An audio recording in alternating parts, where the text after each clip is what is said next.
Well, thank you for tuning in to our episode 2. This episode, we're going to walk around the car and then see what the car's got. And now I'll explain a few things down the line. So let's take a look. All right, so this is a drag car. The engine package or running kit is the most important. So this car runs a Drag Cartel 2.8 Outlaw package. So it's got a set of Kinsler 74mm ITBs. And then with the extractor, it's actually one of its kind. Jeremy got ESP to redesign this extractor for us because most of the cars in America are all left-hand drive. Ours is right-hand drive, so the header, instead of coming out here, is actually on the left. So this was actually a one-off custom made. And instead of running a wet sump setup with vacuum pump, which nowadays is popular, this car actually runs a dry sump setup. And then we also have a clear field filter. So after each pass, we can come in, put the air in, blow everything out, and then see if there's any metal filing. With the gearbox, it actually runs a Quaife, of course, 8J sequential, 5-speed. If we run out of a gear, we can probably take the reverse out and convert that to a 6. 6 years ago, with these engine package in the States on nitro, there's a few cars actually running 8 second. Sonic's car, I think, is run at 8.6. I'm not sure what the engine package was, but it had a 8J 6-speed converted. But that's fast. If you want to know how much power, my rough estimate, if this Outlaw 2.8 motor on M1, it will probably make close to 500 at the crank. On nitro, I think you're probably pushing close to 800 horsepower.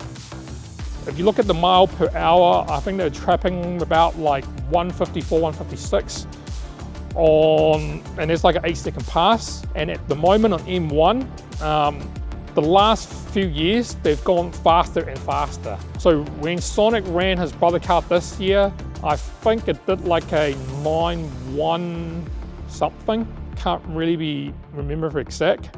I actually do follow the drag racing from America because we don't have anything here close to that. At the moment, it's really a research and learn from it. In New Zealand, no one has done this before. I thought Gary was doing something like this to his EJ, but I'm not sure what happened there. With this ITB, there is going to be a brake carbon induction box, which goes to a 3-piece bumper, which is done by Jace. And then there's a ultra front 3-piece. So wider guards, full cover front, and then it's just going to be one big bow mouth here to ramp air into the ITBs. Over there, that silver tank, that's actually the fuel tank. That's going to come out, one filter, fuel pump, straight in the fuel rail, and then return pretty much straight in the tank. So we've got a fuel lab, fuel pressure regulator. Fuel pressure is going to be steady, so it's going to be around, it's going to set to about 80 psi. And with the cooling, the car actually only needs about 30 seconds. Start the car up, do the burnout, stage, and off we go. It will have a K-tune water pump setup. So these brand that we use on this car is pretty much all the brand J-tune had on hand since day one. K-tune was really big for K-swapping parts, and that's pretty much the main brand we use and sell. So of course, with this car, we try to use all the company that we work with. Drag Cartel, we've got Quaife, we've got K-tuned. That's like all the brand that we normally use with our customers' car. We'll talk about the electronic once we have a look at inside the car. So the brake setup on these cars is actually quite simple. Believe it or not, there are still 4 brakes on this car. It's quite funny. So this is the first time I assembled this car. For the brake line, I bought them off finishing line. Thanks to Nikki, sending them down so quickly. When I fitted it, I'm like, what's going on? Because I'm used to building circuit car, right? Fitted the front, routed everything inside.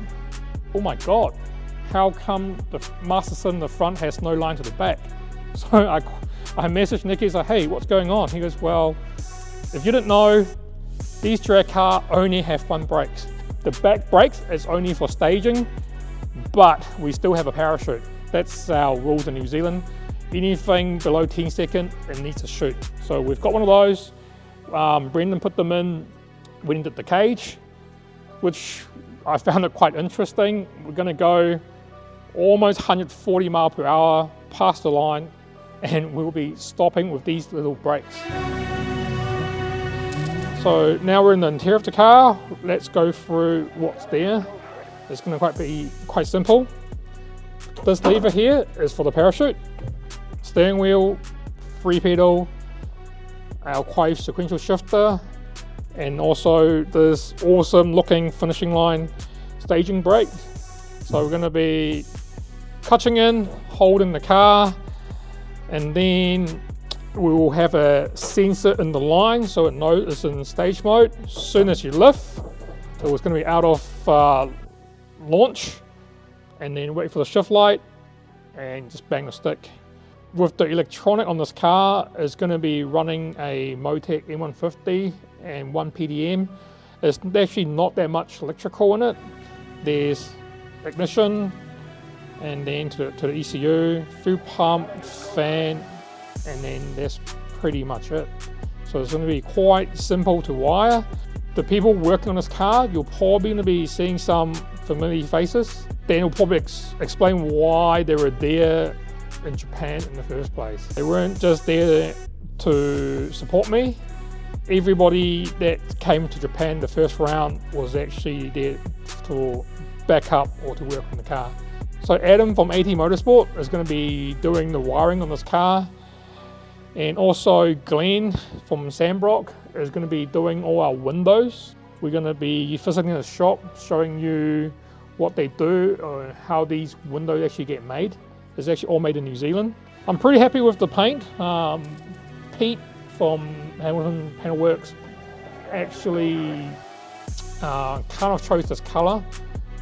We've actually painted 2 cars now. We've done orange, we've done blue, green, and we decided to go with red with this car. It just suits the theme for what we're doing. For the color of this car, we're going to stay red, black, silver, and gold, so it doesn't get too colorful. But I really like it. So comment below, see if you like it as well, or what would you recommend. Well, I think this is going to be a interesting story and a build. As you know, we don't have much drag content from New Zealand, and also someone building a car from scratch pretty much and documenting the whole process.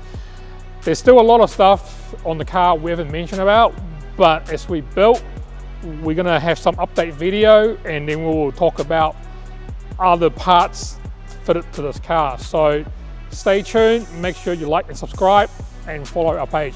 Thank you.